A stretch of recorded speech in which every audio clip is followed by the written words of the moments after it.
Last year, Jordan Poole got up about 15 shots a game, okay, and he averaged 20 points a game. And that was with being the, fourth option?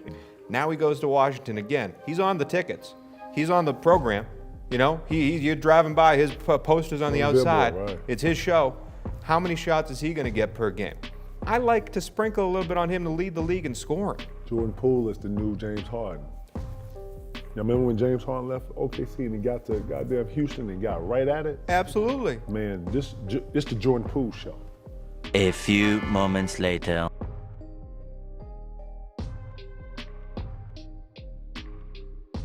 Hello everybody and welcome back to NBA Cinema. Now, I'm sure that is a take that KG had that he wished he could retract, because Jordan Poole has been nothing short of disastrous up in DC so far. I think what he's finding out is everything ain't sweet when defenses are gearing in on you.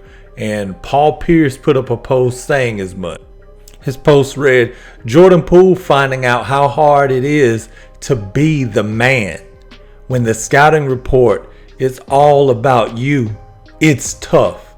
Now, Jordan Poole started off the season saying all the right things, talking about his championship pedigree and bringing a championship culture to Washington, D.C.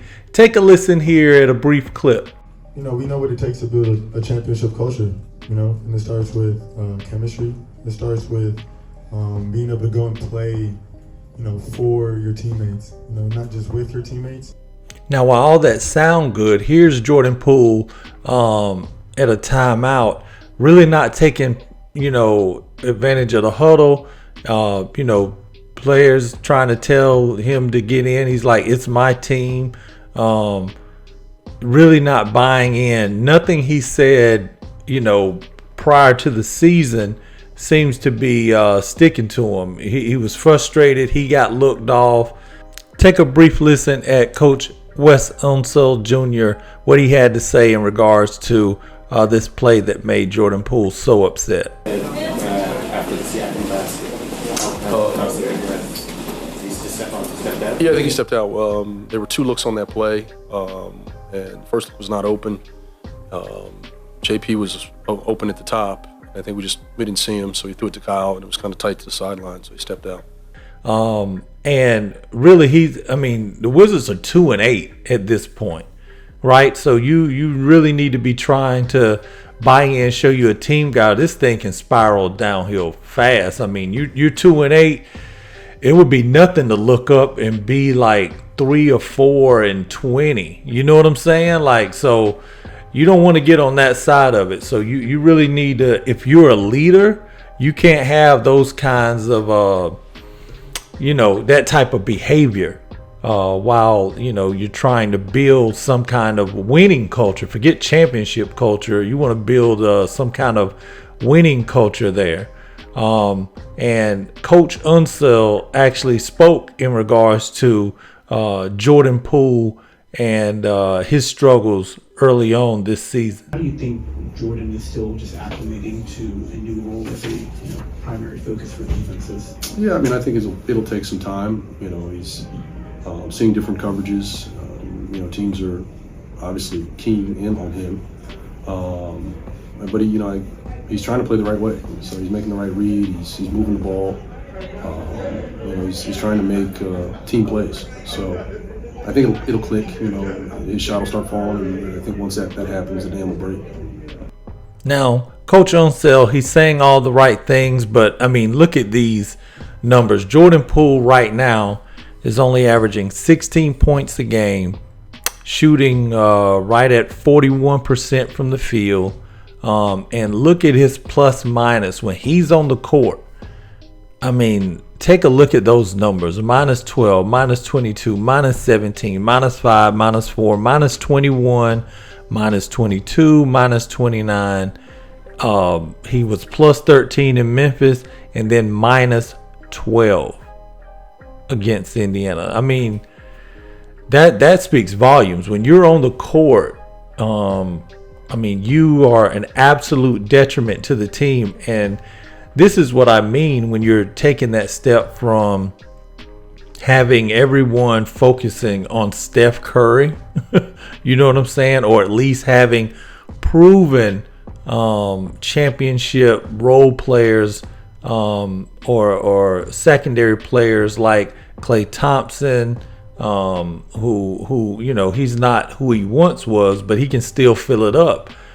But Jordan is finding out now what so many great players already knew was it's different from being able to get your numbers when you're surrounded around, you know, by other great players that demand the full weight of a scouting report. Versus now you're the scouting report. They write up on you, okay, this is what he likes to do, and we're going to, you know, slow him down this way. It's a little different. It is a little different. Now, KG, I mean, it's pretty interesting. But he had he actually thought Jordan Poole would be let out of a bag. And while it's still early, we're only 10 games in. I'm not writing off his entire season. I'm just saying he is not you just plug him and he's going to now go on this huge tear through the league. He's going to have to figure it out. This is what KG had to say prior to the season. I think Jordan Poole feels like he's been held back. And that's how I thought James Harden felt when he came out of OKC. Mm-hmm. James Harden came out of OKC like, yeah, y'all ain't seen this. Yeah, I've been on they had me in the six. They had me coming off the bench, yeah. I'm betting shit. You know what I mean? Yeah. That's how James came off. Then James got in his package. Jordan Poole felt like, yeah, they didn't have me, in the basement. You know what I'm saying? I was that screaming eagle in the back. They didn't want to unpackage and open me up. Mm-hmm. They didn't want to let me ferment. You know what I'm saying? Mm-hmm. They didn't want to, you know what I'm saying? They didn't want to burp me or nothing. Mm-hmm. You know what I'm saying? So I look for Jordan Poole to be top 5 in scoring this year. And if you don't shoot more than 25 balls, I'll be shocked. Absolutely. And if you don't have not one but a couple 60 balls this year, I will be shocked. Absolutely. I'm looking for the Jordan Poole show. I'm looking for, listen, Washington doesn't have any promise. They don't have anything that I'm looking for in the big narrative of how all these other teams. So you know what? They need to come out, be fun to watch. They need to come out, be game busters. Sell tickets. Straight up. Yeah. And listen, I'm Jordan Poole. I'm him. Yeah. I'm here. I'm here and I'm him. He got that whole, he got it. Now, I'm interested in those that follow NBA Cinema. What do you think? What's the over-under that Jordan Poole, right now he's averaging 16 a game, shooting 41% from the field. I mean, really not efficient, really struggling to score. What's the over-under that he gets that average lifted to, say, I never thought he would lead this league in scoring, but let's just say around 24, 25 a game, mid-20s. What's the over-under? And then get that shooting percentage up close to around the mid-40s at least. Let's shoot 45%, not low 40s, not 30s. Let's shoot around mid-40s. That's a more efficient game. What's the over-under? I'm curious what you guys think. Let me know in the comments. Be sure to like and subscribe if you haven't already. I'm holler at you next time. Peace.